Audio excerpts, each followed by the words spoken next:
Hello friends, Kerala PSC technical exams prepare ചെയ്യുന്ന ഉദ്യോഗാർത്ഥികൾക്ക് വേണ്ടിയിട്ട് ഒരു വീഡിയോ ആയിട്ടാണ് ഞാൻ ഇന്ന് വന്നിരിക്കുന്നത്. കേരള PSC 30-ലധികം തസ്തികയിലേക്ക് ഇപ്പോൾ നോട്ടിഫിക്കേഷൻ ക്ഷണിച്ചിരിക്കുകയാണ്. അതിൽ ഇമ്പോർട്ടൻ്റ് ആയിട്ടുള്ള 8 ടെക്നിക്കൽ എക്സാംസിൻ്റെ നോട്ടിഫിക്കേഷൻ്റെ ഡീറ്റെയിൽസോട്ടാണ് ഞാനിന്ന് വന്നിരിക്കുന്നത്. ഒരു കാര്യം പ്രത്യേകം ഓർക്കുക, ജൂലൈ 17-ാം തീയതി വരെയാണ് ഇനി പറയാൻ പോകുന്ന എല്ലാ നോട്ടിഫിക്കേഷനിലോട്ടും അപ്ലൈ ചെയ്യാനുള്ള ലാസ്റ്റ് ഡേറ്റ്. അപ്പോൾ ലാസ്റ്റ് ഡേറ്റ് വരെ ആരും വെയിറ്റ് ചെയ്യരുത്, എത്രയും വേഗം തന്നെ നിങ്ങളുടെ ആപ്ലിക്കേഷൻ സബ്മിറ്റ് ചെയ്യാനായിട്ട് നോക്കണം. ഇനി ഏതൊക്കെയാണ് ആ ഇമ്പോർട്ടൻ്റ് ആയിട്ടുള്ള 8 ടെക്നിക്കൽ നോട്ടിഫിക്കേഷൻസ് നമുക്ക് നോക്കാം. ആദ്യത്തത് ടെക്നിക്കൽ എഡ്യൂക്കേഷൻ ഡിപ്പാർട്ട്മെൻറ്റ് അണ്ടറിലുള്ള ഗവൺമെൻറ് എഞ്ചിനീയറിംഗ് കോളേജിലേക്കുള്ള കമ്പ്യൂട്ടർ പ്രോഗ്രാമർ എന്ന് പറഞ്ഞ തസ്തികയിലേക്കുള്ളതാണ് ആദ്യത്തെ നോട്ടിഫിക്കേഷൻ. കാറ്റഗറി നമ്പർ 125/2024 പ്രകാരമാണ് ഈ നോട്ടിഫിക്കേഷൻ ഇപ്പോൾ പബ്ലിഷ് ചെയ്തിട്ടുള്ളത്. 18 മുതൽ 36 വയസ്സ് വരെ പ്രായപരിധിയുള്ളവർക്കാണ് ഈ പോസ്റ്റിലോട്ട് അപ്ലൈ ചെയ്യാൻ സാധിക്കുന്നത്. ഏജ് റിലാക്സേഷൻ ഉള്ള കാറ്റഗറീസിന് അതത് ഏജ് റിലാക്സേഷൻ ലഭിക്കുന്നതാണ്. അതുപോലെ സ്കെയിൽ ഓഫ് പേ നോക്കുകയാണെങ്കിൽ 55,200 മുതൽ 1,15,300 വരെയാണ് സ്കെയിൽ ഓഫ് പേ വരുന്നത്. അപ്പോൾ സ്കെയിൽ ഓഫ് പേ കൊണ്ട് വളരെ ഉയർന്ന ഒരു പേ സ്കെയിൽ തന്നെയാണ് നിങ്ങൾക്ക് ലഭിക്കുന്നത്. സോ ഈ എക്സാമിന് വേണ്ടി തയ്യാറെടുക്കുന്ന വിദ്യാർത്ഥികൾ നല്ല രീതിയിൽ തന്നെ പ്രിപ്പയർ ചെയ്ത് മുന്നോട്ട് പോവുക. അതുപോലെ നമ്പർ ഓഫ് വേക്കൻസീസ് 3 എണ്ണമാണ് ഇപ്പോൾ നിലവിലുള്ളത്. ഇത് നോട്ടിഫിക്കേഷൻ ടൈമിലുള്ള വേക്കൻസിയാണ്. നമുക്കറിയാം, ഒരു റാങ്ക് ലിസ്റ്റ് നിലവിൽ വന്ന് 3 വർഷം വരെയാണ് റാങ്ക് ലിസ്റ്റിൻ്റെ കാലാവധി ഉണ്ടാവുക. അപ്പോൾ ഈ ഒരു കാലാവധിക്കുള്ളിൽ തന്നെ ഒരുപാട് വേക്കൻസികൾ വരാനുള്ള സാധ്യതയുള്ള ഒരു പോസ്റ്റ് കൂടിയാണ് കമ്പ്യൂട്ടർ പ്രോഗ്രാമറിൻ്റെ. സോ ഈ വേക്കൻസി കുറവാണെന്ന് പറഞ്ഞുകൊണ്ട് നിങ്ങൾ ആരും പ്രിപ്പയർ ചെയ്യാതിരിക്കരുത്. ഓക്കെ, നമുക്ക് ഇനിയും ക്വാളിഫിക്കേഷൻ ഡീറ്റെയിൽസ് നോക്കാം. BTech computer science or information technology, അതായത് നിങ്ങൾക്ക് കമ്പ്യൂട്ടർ സയൻസിലോ അല്ലെങ്കിൽ ഇൻഫർമേഷൻ ടെക്നോളജിയിലോ BTech ഉണ്ടെങ്കിൽ നിങ്ങൾക്ക് ഡയറക്റ്റ് ഈ പോസ്റ്റിലോട്ട് അപ്ലൈ ചെയ്യാൻ സാധിക്കുന്നതാണ്. അതല്ല, കമ്പ്യൂട്ടർ സയൻസിൽ നിങ്ങൾക്ക് MSc പോസ്റ്റ് ഗ്രാജുവേഷൻ ഉണ്ടെങ്കിൽ നിങ്ങൾക്ക് ഈ പോസ്റ്റിലോട്ട് അപ്ലൈ ചെയ്യാൻ സാധിക്കുന്നതാണ്. അപ്പോൾ ഇതാണ് ഇതിൻ്റെ basic qualification, BTech computer science അല്ലെങ്കിൽ IT അല്ലെങ്കിൽ MSc കമ്പ്യൂട്ടർ സയൻസ്. ഇനി അതല്ല, നിങ്ങൾക്ക് MSc maths, physics, chemistry, statistics ഈ പറഞ്ഞ ഏതെങ്കിലും വിഷയങ്ങളിൽ പോസ്റ്റ് ഗ്രാജുവേഷനും അതിൻ്റെ കൂടെ നിങ്ങൾക്ക് A level certificate from DOE or PGDCA ഉണ്ടെങ്കിൽ നിങ്ങൾക്ക് ഈ പോസ്റ്റിലോട്ട് അപ്ലൈ ചെയ്യാൻ സാധിക്കും. അതായത് നിങ്ങൾക്ക് ഇപ്പം പോസ്റ്റ് ഗ്രാജുവേഷൻ ഫിസിക്സിലോ കെമിസ്ട്രിയിലോ അല്ലെങ്കിൽ സ്റ്റാറ്റിസ്റ്റിക്സിലോ ഉണ്ട്, അതിൻ്റെ കൂടെ തന്നെ നിങ്ങൾക്ക് PGDCA അല്ലെങ്കിൽ DOE സർട്ടിഫിക്കറ്റ് ഉണ്ടെങ്കിൽ നിങ്ങൾക്ക് ഈ തസ്തികയിലേക്ക് അപേക്ഷിക്കാൻ സാധിക്കുന്നതാണ്. ഓക്കെ, അപ്പോൾ അത് ക്ലിയർ ആണെന്ന് വിചാരിക്കുന്നു. അതുപോലെ master of computer application MCA qualification ഉള്ളവർക്കും ഈ പറഞ്ഞ ഈ പോസ്റ്റിലോട്ട് അപ്ലൈ ചെയ്യാൻ സാധിക്കുന്നതാണ്. അതുപോലെ തന്നെ BTech ഏത് ബ്രാഞ്ചും ആയിക്കോട്ടെ, നിങ്ങൾക്ക് ഞാൻ മുമ്പ് പറഞ്ഞ DOE അല്ലെങ്കിൽ PGDCA സർട്ടിഫിക്കറ്റ് ഉണ്ടെങ്കിൽ നിങ്ങൾക്ക് ഈ പോസ്റ്റിലോട്ട് അപ്ലൈ ചെയ്യാം. അതായത് BTechൻ്റെ കൂടെ നിങ്ങൾക്ക് DOE അല്ലെങ്കിൽ PGDCA നമുക്കറിയാം, ഒരു വർഷത്തെ കോഴ്സാണ്. ഈ കോഴ്സ് നിങ്ങൾ കംപ്ലീറ്റ് ചെയ്തിട്ടുണ്ടെങ്കിൽ നിങ്ങൾക്ക് കമ്പ്യൂട്ടർ പ്രോഗ്രാം എന്ന് പറഞ്ഞ ഈ തസ്തികയിലേക്ക് അപേക്ഷിക്കാൻ സാധിക്കുന്നതാണ്. ഓക്കെ, അപ്പോൾ ക്വാളിഫിക്കേഷൻ ഡീറ്റെയിൽസ് ക്ലിയർ ആണെന്ന് വിചാരിക്കുന്നു. അതുപോലെ അവർ തന്നിരിക്കുന്ന ഇക്വലൻസി, BTech കമ്പ്യൂട്ടർ സയൻസിന് ഇക്വലൻ്റ് ആണ് MTech computer science and engineering, അതുപോലെ MTech സോഫ്റ്റ്വെയർ എഞ്ചിനീയറിംഗ്. അതായത് നിങ്ങൾ സോഫ്റ്റ്വെയർ എഞ്ചിനീയറിംഗിലൊക്കെയാണ് MTech കംപ്ലീറ്റ് ആക്കിയെങ്കിലും നിങ്ങൾക്ക് ഈ പോസ്റ്റിലോട്ട് അപ്ലൈ ചെയ്യാൻ സാധിക്കുന്നതാണ്. ഓക്കെ, നമുക്കിനിയും ഈ എക്സാമിൻ്റെ, അതായത് കമ്പ്യൂട്ടർ പ്രോഗ്രാം എക്സാമിൻ്റെ ലാസ്റ്റ് എക്സാം ഡീറ്റെയിൽസ് നോക്കാം. 2013 ലാസ്റ്റ് ഈ തസ്തികയിലേക്ക് നോട്ടിഫിക്കേഷൻ വന്നിരുന്നത്. 2017 റാങ്ക് ലിസ്റ്റ് വന്നു. അന്ന് ആ പരീക്ഷയുടെ കട്ട് ഓഫ് മാർക്കായിട്ട് വന്നിരുന്നത് 57 മാർക്കായിരുന്നു. അതുപോലെ ഇത് ഇൻ്റർവ്യൂയുടെ ഒരു പോസ്റ്റാണ്, കമ്പ്യൂട്ടർ പ്രോഗ്രാമർ ഇൻ്റർവ്യൂ ഉണ്ട്. അപ്പോൾ അന്ന് ടെസ്റ്റിന് കിട്ടിയ മാക്സിമം മാർക്ക് പറഞ്ഞാൽ 69 മാർക്കായിരുന്നു. അതുപോലെ മെയിൻ ലിസ്റ്റിൽ 54ഓളം വിദ്യാർത്ഥികൾ ഈ പറഞ്ഞ തസ്തികയിലായിട്ട് ഇൻക്ലൂഡ് ആയിട്ടുണ്ടായിരുന്നു. അപ്പോൾ ഇതാണ് ആ ലാസ്റ്റ് എക്സാമിൻ്റെ ഒരു ഹിസ്റ്ററി എന്ന് പറയുന്നത്. അപ്പം ഈ തസ്തികയിൽ വന്നപ്പോൾ എന്തെങ്കിലും ഡൗട്ട് ഉണ്ടെങ്കിൽ നിങ്ങൾക്ക് താഴെ കമന്റ് ബോക്സിൽ ചോദിക്കാവുന്നതാണ്. അടുത്ത നോട്ടിഫിക്കേഷൻ നോക്കാം. കേരള സ്റ്റേറ്റ് ബീവറേജ് കോർപ്പറേഷൻ ലിമിറ്റഡിലേക്കുള്ള കമ്പ്യൂട്ടർ പ്രോഗ്രാം കം ഓപ്പറേറ്റർ ആണ് അടുത്ത നോട്ടിഫിക്കേഷൻ. കാറ്റഗറി നമ്പർ 130/2024 പ്രകാരമാണ് ഈ നോട്ടിഫിക്കേഷൻ ഇപ്പോൾ പബ്ലിഷ് ചെയ്തിട്ടുള്ളത്. ഈ തസ്തികയുടെ ഏജ് ലിമിറ്റ് വരുന്നത് 18 മുതൽ 36 വയസ്സ് വരെയാണ്. നമുക്കറിയാം, ഏജ് റിലാക്സേഷൻ ലഭിക്കുന്ന കാറ്റഗറീസിന് അതത് ഏജ് റിലാക്സേഷൻ ഇതിൻ്റെ കൂടെ തന്നെ ലഭിക്കുന്നതാണ്. 37,400 മുതൽ 79,000 രൂപ വരെയാണ് സാലറി സ്കെയിൽ വരുന്നത്. അതുപോലെ ഇതിൻ്റെ ക്വാളിഫിക്കേഷൻ നോക്കിക്കഴിഞ്ഞാൽ BA, BSc, BCom ഡിഗ്രി, അതിൻ്റെ കൂടെ ഒരു 3 വർഷം എക്സ്പീരിയൻസ് വേണം. പ്രോഗ്രാമിംഗ് ആൻഡ് കമ്പ്യൂട്ടർ ഓപ്പറേഷൻസിൽ നിങ്ങൾക്ക് 3 വർഷം എക്സ്പീരിയൻസ് ഉണ്ടെങ്കിൽ ഈ പറഞ്ഞ തസ്തികയിലേക്ക് അപേക്ഷിക്കാവുന്നതാണ്. അതായത് നിങ്ങൾക്ക് ഡിഗ്രി, ഏതെങ്കിലും ഒരു സബ്ജക്റ്റിൽ ഒരു ഡിഗ്രിയും അതിൻ്റെ കൂടെ തന്നെ കമ്പ്യൂട്ടർ ഓപ്പറേഷൻസ് ആൻഡ് പ്രോഗ്രാമിംഗിൽ നിങ്ങൾക്ക് 3 വർഷം എക്സ്പീരിയൻസ് ഉണ്ടെങ്കിൽ ഈ തസ്തികയിലേക്ക് അപേക്ഷിക്കാൻ സാധിക്കുന്നതാണ്. 3 വേക്കൻസിയാണ് ഇവിടെ നിലവിലുള്ളത്. അപ്പോൾ ഈ വേക്കൻസിയും കൂടാനുള്ളൊരു സാധ്യതയുണ്ട്. ലാസ്റ്റ് എക്സാം ഡീറ്റെയിൽസ് നോക്കി കഴിഞ്ഞാൽ 2013 ലാസ്റ്റ് ഈ തസ്തികയിലേക്ക് നോട്ടിഫിക്കേഷൻ വിളിച്ചിരുന്നത്. അത് പ്രകാരം എക്സാം നടത്തി 2019 ഈ റാങ്ക് ലിസ്റ്റ് നിലവിൽ വന്നു.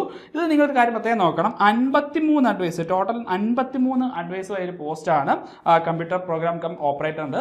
സോ നിങ്ങൾക്ക് ഈ പറഞ്ഞ ക്വാളിഫിക്കേഷൻ ഉണ്ടെങ്കിൽ, നിങ്ങൾക്ക് 3 വർഷം എക്സ്പീരിയൻസും ഉണ്ടെങ്കിൽ ഇത് നല്ലൊരു അവസരം തന്നെയാണ്. കാരണം ഒരുപാട് ആപ്ലിക്കൻസ് ഒന്നും ഈ തസ്തിയിലോട്ട് വരില്ല. സോ നല്ലൊരു അവസരമാക്കി കരുതിക്കൊണ്ട് ഇതിൻ്റെ പ്രീവിയസ് ക്വസ്റ്റ്യൻ പേപ്പറും സിലബസും ഒക്കെ കളക്ട് ചെയ്ത് നല്ല രീതിയിൽ തന്നെ പ്രിപ്പയർ ചെയ്ത് മുന്നോട്ട് പോവുക. ഓക്കെ, നമുക്കിനിയും അടുത്ത നോട്ടിഫിക്കേഷൻ നോക്കാം. അടുത്തത് ഇലക്ട്രിക്കലുകാർക്കുള്ള ഒരു നോട്ടിഫിക്കേഷൻ ആണ്. കേരള വാട്ടർ അതോറിറ്റിയിൽ അസിസ്റ്റന്റ് എഞ്ചിനീയർ ഇലക്ട്രിക്കലാണ് അടുത്ത നോട്ടിഫിക്കേഷൻ. ഇപ്പോൾ ഇലക്ട്രിക്കലുകാരെ സംബന്ധിച്ച് ഒരു സുവർണ അവസരം തന്നെയാണിത്. നമുക്കറിയാം റീസെൻ്റ് ആയിട്ട് ഇപ്പം യൂണിവേഴ്സിറ്റീസ്, കേരളത്തിലുള്ള വിവിധ യൂണിവേഴ്സിറ്റിയിലേക്ക് ഇപ്പോൾ അസിസ്റ്റന്റ് എഞ്ചിനീയർ ഇലക്ട്രിക്കൽ വിളിച്ചിട്ടേ ഉണ്ടായിരുന്നുള്ളൂ. പിന്നെ കേരള വാട്ടർ അതോറിറ്റിയിലും അസിസ്റ്റന്റ് എഞ്ചിനീയർ ഇലക്ട്രിക്കൽ തസ്തികയിലേക്ക് വിളിച്ചിരിക്കുകയാണ്. അപ്പോൾ നിങ്ങൾക്ക് ഒരൊറ്റ തയ്യാറെടുപ്പിൽ കൂടെ ഈ 2 എക്സാമും ക്രാക്ക് ചെയ്യാനുള്ള ഒരു അവസരം തന്നെയാണ്. ഓക്കെ, നമുക്ക് കാറ്റഗറി നമ്പർ നോക്കാം. 126/2024 അസിസ്റ്റന്റ് ഇലക്ട്രിക്കലിന്റെ കാറ്റഗറി നമ്പർ വരുന്നത്. 18 മുതൽ 36 വയസ്സ് വരെ പ്രായപരിധിയുള്ളവർക്ക് ഈ പോസ്റ്റിലോട്ട് അപ്ലൈ ചെയ്യാം. സ്കെയിൽ ഓഫ് പേ നിങ്ങൾ നോക്കുക, 53,900 മുതൽ 1,18,100 വരെയാണ് സ്കെയിൽ ഓഫ് പേ വരുന്നത്. നമുക്ക് ക്വാളിഫിക്കേഷൻ നോക്കാം. BTech degree in electrical or electrical and electronics engineering. അതായത് നിങ്ങൾക്ക് ഇലക്ട്രിക്കലോ അല്ലെങ്കിൽ ഇലക്ട്രിക്കൽ ആൻഡ് ഇലക്ട്രോണിക്സ് എഞ്ചിനീയറിംഗിലോ ബിടെക് പൂർത്തിയാക്കിയിട്ടുണ്ടെങ്കിൽ നിങ്ങൾക്ക് ഈ പറഞ്ഞ തസ്തികയിലേക്ക് അപേക്ഷിക്കാൻ സാധിക്കുന്നതാണ്. എക്സ്പീരിയൻസ് ഒന്നും നോട്ടിഫിക്കേഷനിൽ പറയുന്നില്ല. സോ ബിടെക് ഇലക്ട്രിക്കലോ അല്ലെങ്കിൽ ഇലക്ട്രിക്കൽ ആൻഡ് ഇലക്ട്രോണിക്സ് എഞ്ചിനീയറിംഗ് കഴിഞ്ഞവർക്ക്, ട്രിപ്പിൾ ഇ കഴിഞ്ഞവർക്ക് ഒരു സുവർണ അവസരം തന്നെയാണ് ഈ അസിസ്റ്റന്റ് എഞ്ചിനീയർ ഇലക്ട്രിക്കൽ. ഞാൻ മുമ്പ് പറഞ്ഞ വേരിയസ് യൂണിവേഴ്സിറ്റികൾക്കുള്ള അസിസ്റ്റന്റ് എഞ്ചിനീയർ, അതുപോലെ തന്നെ കേരള വാട്ടർ അതോറിറ്റിക്കുള്ള അസിസ്റ്റന്റ് എഞ്ചിനീയർ പോസ്റ്റുകൾക്ക് നിങ്ങൾക്ക് ഒരുമിച്ച് തന്നെ തയ്യാറെടുക്കാം. അതുപോലെ മറ്റൊരു ക്വാളിഫിക്കേഷനോട് PSC പറയുന്നുണ്ട്. ഇൻസ്റ്റിറ്റ്യൂഷൻ ഓഫ് എഞ്ചിനീയേഴ്സ് ഇന്ത്യ നടത്തുന്ന അസോസിയേറ്റ് മെമ്പർഷിപ്പ് എക്സാമിനേഷനിൽ സെക്ഷൻ A and B പാസ്സായിട്ടുണ്ടെങ്കിലും നിങ്ങൾക്ക് ഈ പറയുന്ന തസ്തികയിലേക്ക് അപേക്ഷിക്കാൻ സാധിക്കുന്നതാണ്. അപ്പോൾ ഈ ക്വാളിഫിക്കേഷൻ ഉള്ളവർക്കും അസിസ്റ്റന്റ് എഞ്ചിനീയർ ഇലക്ട്രിക്കൽ എന്ന് പറഞ്ഞ തസ്തികയിലേക്ക് അപേക്ഷിക്കാൻ സാധിക്കുന്നതാണ്. നിങ്ങൾ പ്രത്യേകം നോക്കുക. അതുപോലെ നിലവിൽ 3 വേക്കൻസിയാണ് ഇപ്പം നോട്ടിഫിക്കേഷൻ ടൈമിൽ ഉള്ളത്. അപ്പോൾ അതിനെയും കൂടാനുള്ള ഒരു സാധ്യതയുണ്ട്. അപ്പോൾ ഈ തസ്തികയായിട്ട് ബന്ധപ്പെട്ട കൂടുതൽ ഡീറ്റെയിൽസ് അടങ്ങുന്ന വീഡിയോ വരും ദിവസങ്ങളിൽ തന്നെ നമ്മുടെ ചാനൽ അപ്ലോഡ് ചെയ്യുന്നതാണ്. അപ്പോൾ ഇത്തരത്തിലുള്ള വീഡിയോസ് ലഭിക്കാനായിട്ട് ചാനൽ സബ്സ്ക്രൈബ് ചെയ്യുക. ഓക്കെ, നമുക്ക് അടുത്ത നോട്ടിഫിക്കേഷൻ നോക്കാം. അടുത്തത് ടെക്നിക്കൽ എഡ്യൂക്കേഷൻ ഡിപ്പാർട്ട്മെന്റിലേക്കുള്ള ട്രേഡ്സ്മാൻ മെഷീനിസ്റ്റ് ആണ് അടുത്ത നോട്ടിഫിക്കേഷൻ. നമുക്കറിയാം ട്രേഡ്സ്മാൻ എന്ന് പറയുന്ന തസ്തികയിലേക്ക് നേരത്തെ PSC ഡിസ്ട്രിക്ട് വൈസ് ആയിരുന്നു വിളിച്ചിരുന്നത്. ഇപ്പോൾ സ്റ്റേറ്റ് വൈഡ് ആയിട്ടാണ് ട്രേഡ്സ്മാൻ തസ്തികയിലേക്ക് വിളിക്കുന്നത്. സോ 14 ജില്ലകളിൽ നിന്നുള്ള വേക്കൻസി ഈ പറഞ്ഞ തസ്തികയിലേക്ക് കിട്ടുന്നതാണ്. സോ ഇങ്ങനെയുള്ള അവസരങ്ങൾ നിങ്ങൾ പാഴാക്കാതെ നല്ല രീതിയിൽ തന്നെ പ്രിപ്പയർ ചെയ്ത് വരേണ്ടതാണ്. ഓക്കെ, നമുക്ക് ഡീറ്റെയിൽസ് നോക്കാം. 137/2024 പ്രകാരമാണ് ട്രേഡ്സ്മാൻ മെഷീനിസ്റ്റ് പറഞ്ഞ തസ്തികയിലേക്ക് ഇപ്പം നോട്ടിഫിക്കേഷൻ ക്ഷണിച്ചിരിക്കുന്നത്. 18 മുതൽ 36 വയസ്സ് വരെ പ്രായപരിധിയുള്ളവർക്ക് ഈ തസ്തികയിലേക്ക് അപേക്ഷിക്കാൻ സാധിക്കുന്നതാണ്. 26,500 മുതൽ 60,700 വരെയാണ് സ്കെയിൽ ഓഫ് പേ വരുന്നത്. നമുക്കിനി PSC പറഞ്ഞിരിക്കുന്ന ബേസിക് ക്വാളിഫിക്കേഷൻ എന്തൊക്കെയാണെന്ന് നോക്കാം. Technical high school leaving certificate appropriate ട്രേഡിൽ, അതായത് ഈ മെഷീനിസ്റ്റ് എന്ന് പറഞ്ഞ ട്രേഡിൽ നിങ്ങൾക്ക് technical high school leaving certificate THSLC ഉണ്ടെങ്കിൽ നിങ്ങൾക്ക് തസ്തികയിലേക്ക് ഡയറക്റ്റ് അപേക്ഷിക്കാൻ സാധിക്കുന്നതാണ്. ഇനി അതല്ല, നിങ്ങൾക്ക് SSLC അതിൻ്റെ കൂടെ national trade certificate in the appropriate trade, അതായത് മെഷീനിസ്റ്റ് എന്ന് പറഞ്ഞ ഈ തസ്തികയിലേക്ക് നിങ്ങൾക്ക് ITI ക്വാളിഫിക്കേഷനും അതിലൂടെ SSLC ഉണ്ടെങ്കിലും ഈ പറഞ്ഞ തസ്തികയിലേക്ക് അപേക്ഷിക്കാൻ സാധിക്കുന്നതാണ്. നിലവിൽ 7 വേക്കൻസിയാണ് ഉള്ളത്. അതായത് സ്റ്റേറ്റ് വൈഡ് ആയിട്ടുള്ള വേക്കൻസിയാണ്. ഇനിയും കൂടെ ഉള്ള ഒരു സാധ്യതയുണ്ട്. സോ ITI കഴിഞ്ഞവർക്ക് നല്ലൊരു അവസരം തന്നെയാണ് ഈ ട്രേഡ്സ്മാൻ മെഷീനിസ്റ്റിൻ്റെത്. ഓക്കെ, ഇനി PSC തന്നിരിക്കുന്ന മറ്റ് ക്വാളിഫിക്കേഷനാണ് KGCA, അതായത് കേരള ഗവൺമെന്റ് സർട്ടിഫിക്കറ്റ് എക്സാമിനേഷൻ്റെ മെഷീനിസ്റ്റ് സർട്ടിഫിക്കറ്റ് ഉണ്ടെങ്കിൽ നിങ്ങൾക്ക് ഈ പറഞ്ഞ തസ്തികയിലേക്ക് അപേക്ഷിക്കാം. അതുപോലെ വൊക്കേഷണൽ ഹയർ സെക്കൻഡറി സ്കൂൾ എഡ്യൂക്കേഷനിൽ നിങ്ങൾക്ക് ഈ തസ്തികയിൽ സർട്ടിഫിക്കറ്റ് ഉണ്ടെങ്കിലും നിങ്ങൾക്ക് ഈ പോസ്റ്റിലോട്ട് അപ്ലൈ ചെയ്യാൻ സാധിക്കുന്നതാണ്. ഓക്കെ, ഇനി നമുക്ക് അടുത്ത നോട്ടിഫിക്കേഷൻ നോക്കാം. ടെക്നിക്കൽ എഡ്യൂക്കേഷൻ ഡിപ്പാർട്ട്മെന്റ് അണ്ടറിലുള്ള ട്രേഡ്സ്മാൻ വെൽഡിംഗ് ആണ് അടുത്ത നോട്ടിഫിക്കേഷൻ. 136/2024 പ്രകാരമാണ് ട്രേഡ്സ്മാൻ വെൽഡിംഗ് എന്ന് പറഞ്ഞ നോട്ടിഫിക്കേഷൻ PSC ഇപ്പോൾ ക്ഷണിച്ചിരിക്കുന്നത്. 18 മുതൽ 36 വയസ്സ് വരെ പ്രായപരിധിയുള്ളവർക്കാണ് ഈ തസ്തികയിലേക്ക് അപേക്ഷിക്കാൻ സാധിക്കുന്നത്. സെയിം സ്കെയിൽ ഓഫ് പേ തന്നെയാണ്. 26,500 മുതൽ 60,700 വരെയാണ് സാലറി സ്കെയിൽ വരുന്നത്. ഓക്കെ, ഇനി ക്വാളിഫിക്കേഷൻ നോക്കിക്കഴിഞ്ഞാൽ മുമ്പ് പറഞ്ഞ അതേ ക്വാളിഫിക്കേഷൻ തന്നെയാണ്. THSLC സർട്ടിഫിക്കറ്റ് അപ്രോപ്രിയേറ്റ് ട്രേഡിലോ അല്ലെങ്കിൽ SSLC ITI വെൽഡിംഗ് ഉള്ളവർക്കാണ് ഈ തസ്തികയിലേക്ക് അപേക്ഷിക്കാൻ സാധിക്കുന്നത്. വേക്കൻസി നിങ്ങൾ നോക്കുക, 16 വേക്കൻസിയാണ് ഇപ്പോൾ നോട്ടിഫിക്കേഷൻ ടൈമിൽ ഡിക്ലെയർ ചെയ്തിരിക്കുന്നത്. ഓർക്കുക, 3 വർഷം നിലവിലുള്ള റാങ്ക് ലിസ്റ്റിൽ ഇനിയും ഒരുപാട് വേക്കൻസികൾ വരാൻ സാധ്യതയുണ്ട്. സോ ഈ ട്രേഡ്സ്മാൻ വെൽഡിംഗ് നല്ലൊരു അവസരമാക്കി കണ്ടുകൊണ്ട് നല്ല രീതിയിൽ തന്നെ പ്രിപ്പയർ ചെയ്ത് മുന്നോട്ട് പോവുക.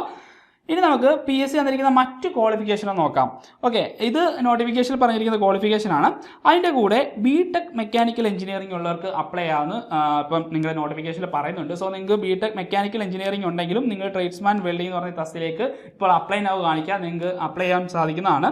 അതുപോലെ ഡിപ്ലോമ മെക്കാനിക്കൽ എഞ്ചിനീയറിംഗിൽ ഡിപ്ലോമ ഉണ്ടെങ്കിലും നിങ്ങൾക്ക് ഈ പോസ്റ്റിലോട്ട് അപ്ലൈ ചെയ്യാൻ സാധിക്കും. അത് മാത്രമല്ല ടൂൾ ആൻഡ് ഡൈ എഞ്ചിനീയറിംഗിൽ ഡിപ്ലോമ ഉള്ളവർക്കും ഇപ്പോൾ ഈ ട്രേഡ്സ്മാൻ വെൽഡിങ്ങിലോട്ട് അപ്ലൈ ചെയ്യാൻ സാധിക്കും. നിങ്ങൾക്ക് അപ്ലൈ ആവുക തന്നെ ആയിരിക്കും ഇപ്പം കാണിക്കുന്നത്. പിന്നെ ITA or ITC fabrication fitting and welding, ഈ പറഞ്ഞ ക്വാളിഫിക്കേഷൻ ഏതെങ്കിലും ഉണ്ടെങ്കിൽ നിങ്ങൾക്ക് ഇപ്പോൾ നിലവിൽ ഈ ട്രേഡ്സ്മാൻ വെൽഡിംഗ് എന്ന് പറഞ്ഞ ഈ പോസ്റ്റിലോട്ട് അപ്ലൈ ചെയ്യാൻ സാധിക്കുന്നതാണ്. അപ്പം ഈ ട്രേഡ്സ്മാൻ വെൽഡിങ്ങായിട്ട് ബന്ധപ്പെട്ട കൂടുതൽ വീഡിയോസ് നമ്മുടെ ചാനൽ അപ്ലോഡ് ചെയ്യുന്നതാണ്. ഓക്കെ, നമുക്ക് ഇനി അടുത്ത നോട്ടിഫിക്കേഷൻ നോക്കാം. അടുത്തതും ടെക്നിക്കൽ എഡ്യൂക്കേഷൻ ഡിപ്പാർട്ട്മെൻറ്റ് അണ്ടറിലുള്ള tradesman refrigeration and air condition എന്ന് പറയുന്ന തസ്തികയിലേക്കാണ് അടുത്ത നോട്ടിഫിക്കേഷൻ വന്നിരിക്കുന്നത്. 135/2024 പ്രകാരമാണ് ഈ നോട്ടിഫിക്കേഷൻ PSC ഇപ്പോൾ പബ്ലിഷ് ചെയ്തിട്ടുള്ളത്.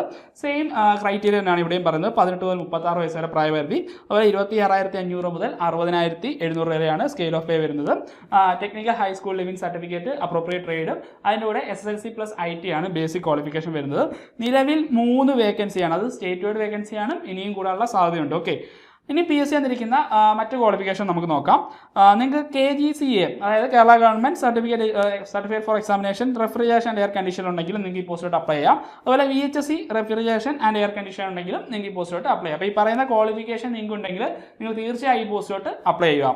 ഓക്കെ, നെക്സ്റ്റ് നോട്ടിഫിക്കേഷൻ ആണ് KMML, അതായത് കേരള മിനറൽസ് ആൻഡ് മെറ്റൽസ് ലിമിറ്റഡിലേക്കുള്ള ജൂനിയർ അനലിസ്റ്റ് എന്ന് പറഞ്ഞ തസ്തികയിലേക്കാണ് അടുത്ത നോട്ടിഫിക്കേഷൻ വിളിച്ചിരിക്കുന്നത്. 131/2024 പ്രകാരമാണ് ഈ നോട്ടിഫിക്കേഷൻ PSC ഇപ്പോൾ പബ്ലിഷ് ചെയ്തിട്ടുള്ളത്. 18 മുതൽ 36 വയസ്സ് വരെ പ്രായപരിധി ഉള്ളവർക്ക് ഈ പോസ്റ്റിലോട്ട് അപ്ലൈ ചെയ്യാൻ സാധിക്കുന്നതാണ്. 31,690 മുതൽ 73,720 വരെയാണ് സ്കെയിൽ ഓഫ് പേ വരുന്നത്. നമുക്ക് ഇതിൻ്റെ ക്വാളിഫിക്കേഷൻ എന്തൊക്കെയാണെന്ന് നോക്കാം. ഇതിന് 2 ക്വാളിഫിക്കേഷൻ വേണം. അതായത് നിങ്ങൾക്ക് BSc കെമിസ്ട്രി, അതിൻ്റെ കൂടെ നിങ്ങൾക്ക് ലബോറട്ടറി അസിസ്റ്റൻറ്റ് ആയിട്ടുള്ള 1 ഇയർ എക്സ്പീരിയൻസ് മസ്റ്റാണ്. അതായത് നിങ്ങൾക്ക് BSc കെമിസ്ട്രി എന്ന് പറഞ്ഞിട്ട് മാത്രം അപ്ലൈ ചെയ്യാൻ സാധിക്കില്ല. നിങ്ങൾക്ക് 1 year experience in laboratory assistant ഉണ്ടെങ്കിൽ മാത്രമേ നിങ്ങൾക്ക് ഈ പോസ്റ്റിലോട്ട് അപ്ലൈ ചെയ്യാൻ സാധിക്കുകയുള്ളൂ. അതായത് ഗവൺമെൻറ് അല്ലെങ്കിൽ കമ്പനീസ് ആക്ട് പ്രകാരം രജിസ്റ്റർ ചെയ്തിട്ടുള്ള ഏതെങ്കിലും കമ്പനികളിൽ നിങ്ങൾക്ക് ലാബോറട്ടറി അസിസ്റ്റൻറ്റിൽ 1 ഇയർ എക്സ്പീരിയൻസ് മസ്റ്റായിട്ടും PSC പറയുന്നുണ്ട്. ഓക്കെ, അതുപോലെ തന്നെ നിങ്ങൾക്ക് BSc ഇൻഡസ്ട്രിയൽ കെമിസ്ട്രി, അതുപോലെ പോളിമർ കെമിസ്ട്രി, ഈ പറയുന്ന ഡിഗ്രികളാണ് നിങ്ങൾ കംപ്ലീറ്റ് ചെയ്തിട്ടുണ്ടെങ്കിൽ നിങ്ങൾക്ക് പോസ്റ്റിലോട്ട് അപ്ലൈ ചെയ്യാം. പക്ഷേ ആ എക്സ്പീരിയൻസ് മസ്റ്റ് ആണ്. ഓക്കെ, അപ്പോൾ ഇത്രയാണ് പ്രധാനപ്പെട്ട ടെക്നിക്കൽ നോട്ടിഫിക്കേഷൻസ്. നല്ല രീതിയിൽ തന്നെ നിങ്ങൾ പ്രിപ്പയർ ചെയ്ത് മുന്നോട്ട് പോവുക. നമ്മൾ ഈ പറഞ്ഞ നോട്ടിഫിക്കേഷൻ ഓരോന്നും സെപ്പറേറ്റ് ആയിട്ട് നിങ്ങൾക്ക് വേണ്ടി ചെയ്യുന്നതാണ്. അപ്പോൾ അതിൻ്റെ കൂടുതൽ ഡീറ്റെയിൽസ് നമ്മൾ ആ വീഡിയോസിൽ അപ്ലോഡ് ചെയ്യാം. അപ്പോൾ ഇങ്ങനെയുള്ള അവസരങ്ങളൊന്നും നിങ്ങൾ യാതൊരു കാരണവശാലും പാഴാക്കരുത്. അപ്പോൾ ഈ പറഞ്ഞ ടെക്നിക്കൽ നോട്ടിഫിക്കേഷനിൽ നിങ്ങൾക്ക് പറ്റുന്ന നോട്ടിഫിക്കേഷൻ ഏതാണെന്ന് നോക്കിയിട്ട് അതിന് വേണ്ടിയിട്ട് നിങ്ങൾ പ്രിപ്പയർ ചെയ്ത് മുന്നോട്ട് പോവുക. അപ്പോൾ ഏതെങ്കിലും പോസ്റ്റിനെ കുറിച്ചുള്ള കൂടുതൽ വിവരങ്ങൾ നിങ്ങൾക്ക് അറിയണമെന്നുണ്ടെങ്കിൽ നിങ്ങൾ ജസ്റ്റ് കമന്റ് ബോക്സിൽ ഞങ്ങളോട് ചോദിക്കാവുന്നതാണ്. അപ്പോൾ ഇതുപോലുള്ള വീഡിയോസ് ലഭിക്കാനായിട്ട് ചാനൽ സബ്സ്ക്രൈബ് ചെയ്യുക. മറ്റൊരു വീഡിയോ വീണ്ടും കാണാം. Good bye.